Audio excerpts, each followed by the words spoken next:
안녕하세요. 신흥라디오 DJ를 맡은 이 목사입니다. 바쁜 일상을 보내시는 성도님들을 위해 오늘도 팬인가 제자인가 라는 책 가지고 성도님들과 함께 하겠습니다. 자, 볼륨을 적당히 높여주시고 이제 시작합니다. 요한복음 3장을 펴면 니고데모라는 팬이 등장한다. 니고데모는 널리 존경받는 하나님의 사람이었다.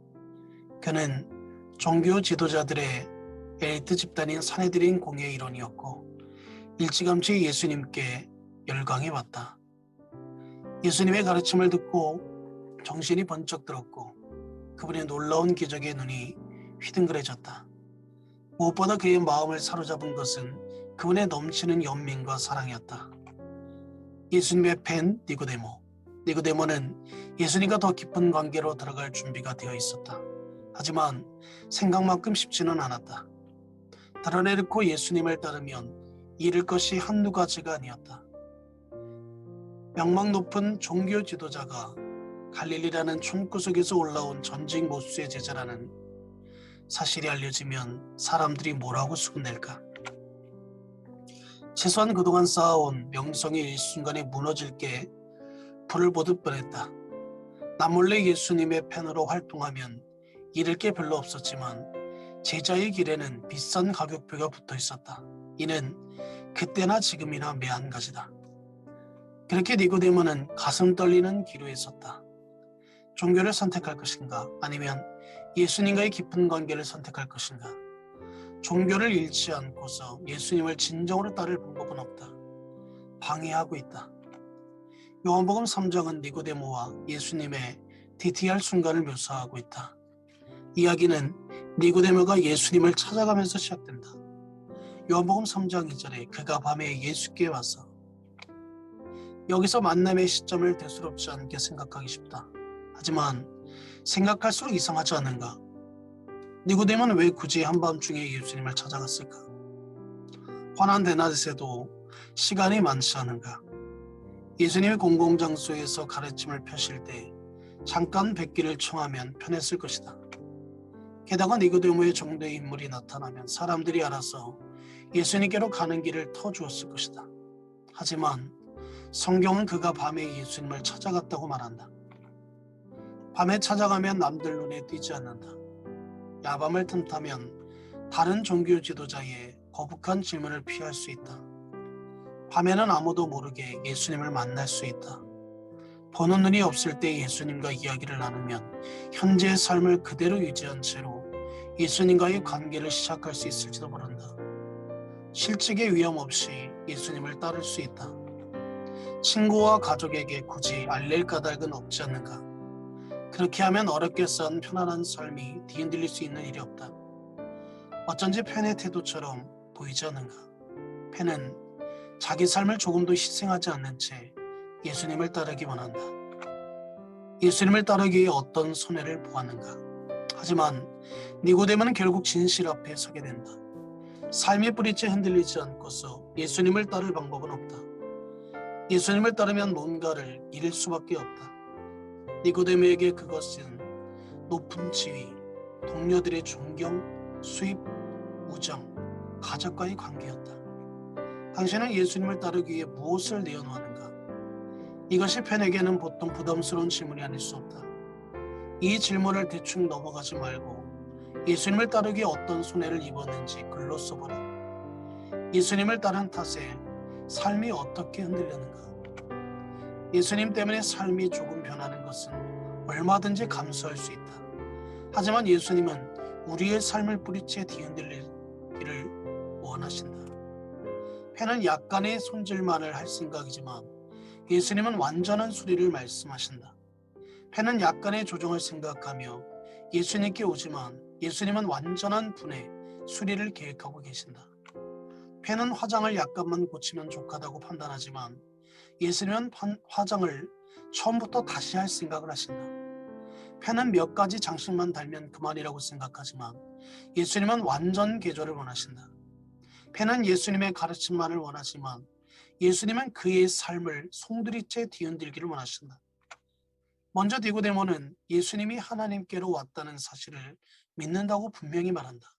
하지만 예수님은 대낮이 아닌 야밤에 찾아온 니고데모의 숭례를 깨뜨려 보시고 3절에서 그에게 거듭나야 한다고 말씀하신다. 존경받는 종교 지도자 니고데모의 자존심을 건드리는 말씀이었다. 그는 어릴 적에 이미 성경의 처음 5권을 줄줄 외웠고 커서는 평생 종교적인 이력을 쌓아왔다. 하지만 예수님은 그의 의로운 행위와 종교의식에는 관심이 없다고 말씀하신다. 예수님이 원하시는 것은 완전히 새로운 삶을 살아가는 것, 즉 거듭나는 것이다. 니고데모는 이미 예수님을 믿는다고 말했다. 하지만 그 정도로 믿는 것과 실제로 그분을 따르는 것은 차원이 다르다.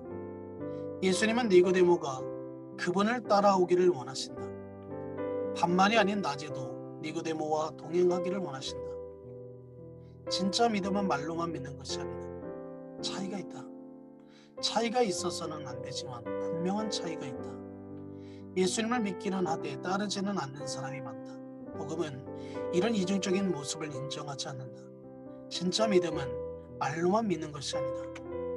패는 기도를 따라하고 설교자의 초대에 따라 자리에 일어나거나 제단 앞으로 걸어 나가 믿음을 인정하신 적이 없다. 그분은 말뿐인 믿음이 아니라 삶 속에서 열매를 맺는 믿음을 찾고 계신다. 그분을 믿는다고 하면서 정작 따르지 않는다면 팬에 불과할 뿐이다. 결혼식 날 신랑이 아리따운 신부 앞에서 눈물을 흘리며 헌신의 고백을 한다.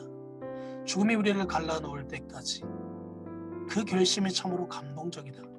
그런데 신혼여행을 가자마자 신랑이 바람을 피운다면 갑자기 결혼 서약이 공허한 메아리로 변해버린다. 신랑의 행동으로 뒷받침하지 못했기 때문에 그가 가족과 친지 앞에서 했던 감동적인 맹세는 결국 마음에도 없는 공수표였던 셈이다.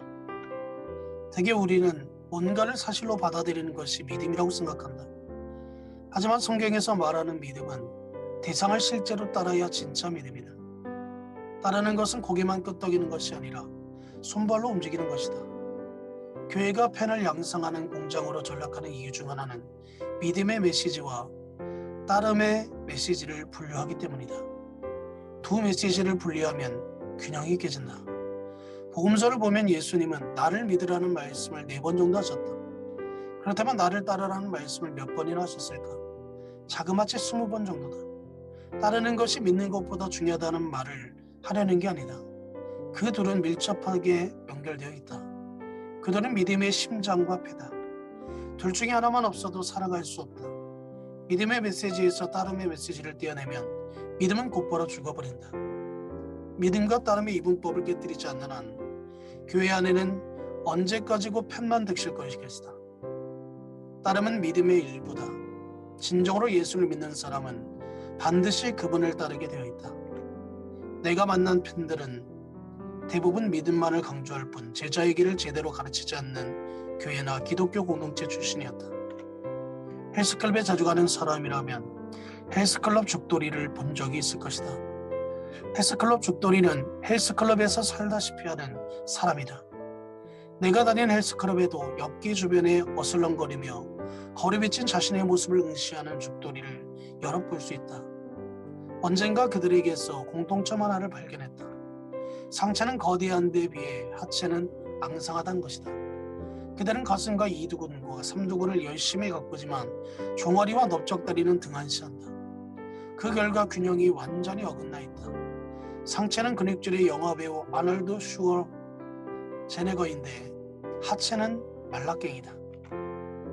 이런 식으로 복음을 전하는 사람이 너무도 많다.